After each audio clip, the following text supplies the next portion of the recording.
Hey, y'all, welcome back. This is going to be Lecture 4, Chapter 3, Actors, Interest Groups, and Political Parties. And so we're basically just going to go through the main actors in the Latin American scene. Okay, first is the armed forces, right? Basically, civilian institutions have never been strong enough to keep the armies and the military leaders out of politics like the US and Europe because of sort of the historical, cultural experience. Military leaders have always been very powerful and have always been seen as leaders in general, not just of a military, but of a state, right?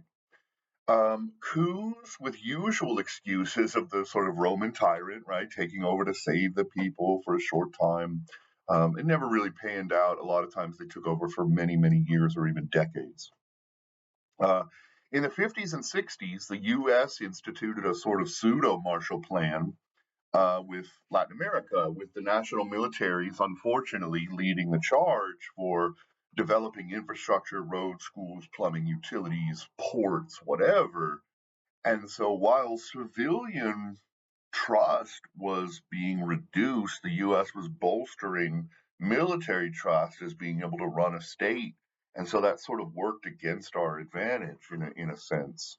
It legitimated the militaries as governing better than the civilians. They also tended to receive high tech weaponry to fight the, quote unquote communists or the guerrillas or the narcos, whatever it might have been.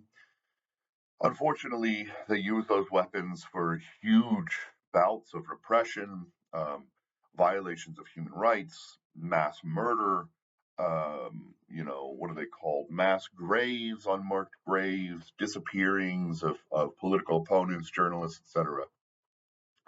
Militaries have been seemingly less involved since the 80s, especially since the Brazilian military stepped down. But there does seem to be a bit of a reconnection in some of these nations, right? Like Honduras, Guatemala, Brazil, and even Mexico. The second player is going to be the Roman Catholic Church. So I would point out sort of the liberation theology piece of this because it's important. It's very different from sort of the prosperity doctrine of the United States Protestantism or evangelicalism. Um, this was sort of created during a conference of Latin American bishops in Medellin, Colombia in 1968, where they wrote the original documents and then they re-stressed their sort of tenets in the Puebla Conference of Latin American Bishops in Mexico in 1979. So liberation theology, I'll read you the quote here. It stressed that the church was of and for this world and should take stands against repression and violence, including the demeaning and life threatening institutionalized violence experienced by the poor of the area. Liberation theology also stressed the equality of all believers, lay people as well as clerics and bishops, as opposed to the former stress on hierarchy, right?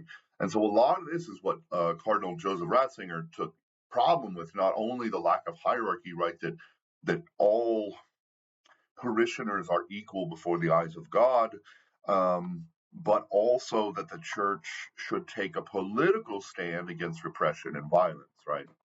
It's brought huge schisms into the Latin church. Some priests actually fought and died as revolutionaries and guerrilla fighters in some of these movements.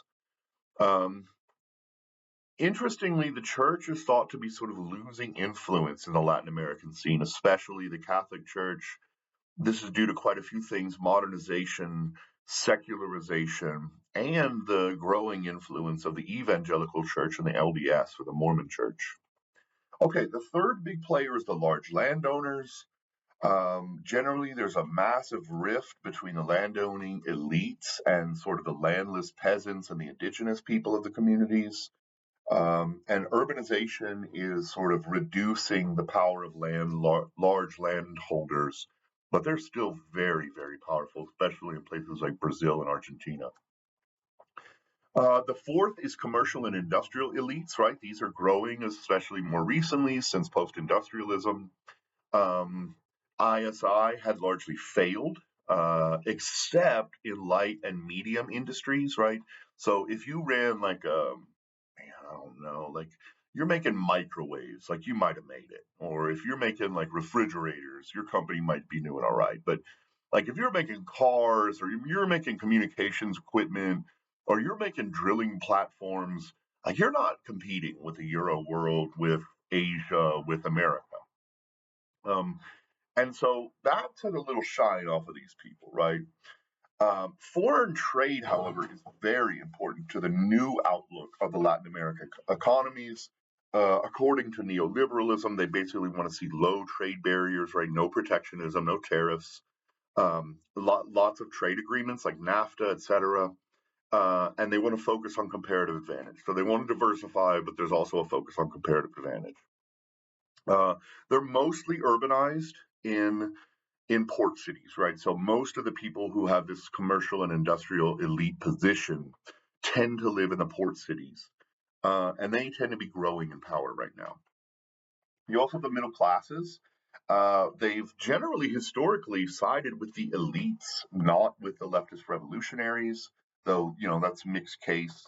And I would say they are also growing in power as the middle class grows in general, right? The sixth interest group, or the sixth sort of power group in Latin America, is the labor unions. They are growing in power as well. They are a more recent power structure. They're usually associated with actually a particular political party or a particular regime or a particular president. Many leaders actually work their way up through unions if they didn't work their way up through the military, right? Um, However, these unions are often co opted or repressed. That's sort of what um, man, what is her name? Um, I cannot remember her name. She wrote on totalitarianism, though, um, which we read in my political philosophy course, uh, which says that totalitarian groups tend to co-opt these labor unions, interest groups, etc., to sort of propagate their propaganda, right? And so this is what you often saw in like fascist Italy under Mussolini, in Nazist Germany under Hitler, where they would co opt these labor unions and use them as part of their functionaries. Um, Many of these have taken on a Marxist union, right? I think labor unions are almost inevitably going to take on a Marxist sort of perspective, given their whole purpose is protecting the worker against the bourgeoisie, the owners of the means of production. I don't see how they wouldn't take on a Marxist perspective. Unions generally have to be granted recognition by the government, though. So if they're going to be allowed to collectively bargain, they must be granted a licensure, which is very different from some other states and countries. Um, I actually think that labor unions are growing in influence, especially given their ties to people like Lula de la Silva, um, and some others. I think Scheinbaum is pretty high on unions and the New Mexican president. So we'll see how that goes. Some people disagree. There's disagreement on here whether they're growing or waning in influence. Okay, the seventh group is peasants. They're pretty wimpy. They've never had power in basically any country unless there's a mass revolt. Um, it's very, very inequitable, not only income in Latin America, but also land distribution in Latin America. And if commodities like beef and agriculture take over, or as they take over, right? Like Brazil just saw their biggest ever crop production ever in history this year. They're like 50,000 tons over their average or something, like pretty amazing. Um, and so, as these giant, giant ranches for beef and these agriculture centers for things like coffee or soybeans, which are huge in Brazil, the peasants are pushed towards worse and worse and worse land, right? Or they're pushed into extreme poverty in the urban centers. And you could think of like the favelas in Brazil. If you don't know what that is, just look that up. Favelas. Favelas. It's like the ghetto, right? This group has never been very powerful, I have to say. And I don't really think they're growing in power. Indigenous make up about 8% of total Latin American population. They've mostly been repressed over time and expected to assimilate. This is changing, but it's still a really touchy subject on autonomy. If you think of a Native Americans in Native Indigenous in the United States, they have political autonomy on their tribal land, and so a lot of these indigenous groups in South America don't have that luxury. Um, they're not all that powerful, but I would argue that they are growing in power given some of the sort of cultural goals of the UN and the UN Cultural Association and sort of the international scene that's trying to protect languages, protect culture, etc. The ninth group is women's groups. They have a difficult time in Latin America, the machismo society that we've talked about, but they are also growing rapidly, right?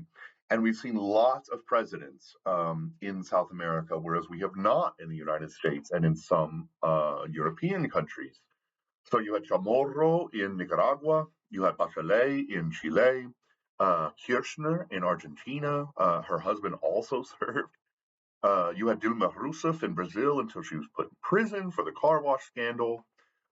Just a couple of weeks ago, you had Claudia Scheinbaum, take over in Mexico. She had been the former mayor of Mexico City.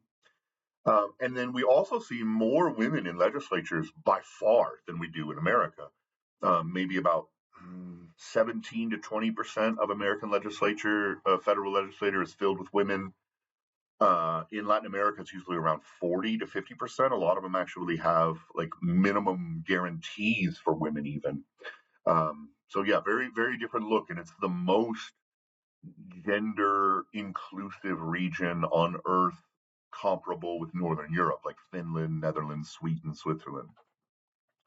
Okay, like I said, there's a lot of quota laws for national parties or legislatures for women, but there is still high levels of discrimination for women in the workplace, at home. There's a lot of abuse still. Um, it's a machismo society. There's very high sort of pregnancy discrimination. If you get pregnant, you're likely to get fired. Some jobs make you actually take pregnancy tests to be able to be hired. And then many states have laws against abortion. So abortions are not only available in many places, but they're also, you'll be imprisoned. Uh, so, um, I think the rights for women have been growing in Latin America, but it's still a concerning case sometimes. The 10th group is NGOs, non government organizations. I would argue that these are growing in importance, especially in the new millennia. These are usually international actors, so think like the Red Cross or Médecins Sans Frontières, which is Doctors Without Borders, or the Environmental Defense Fund, or some of the Amazonian forest groups, or PETA. There's also indigenous protection groups for land, for rivers, for dam rights, for autonomy, language protections, etc. And then finally, you have political parties. Political parties are not all that strong in Latin America. Again, they have a lot of inter-party competition as well as intra-party competition. Many states use PR systems, so a lot of times there's a whole shitload of political parties, which causes gridlock in the system. And there's a whole lot of corruption. So, again, some concerns about the future there. All right, that's it for lecture 4. Thank you for being here. Have a great day.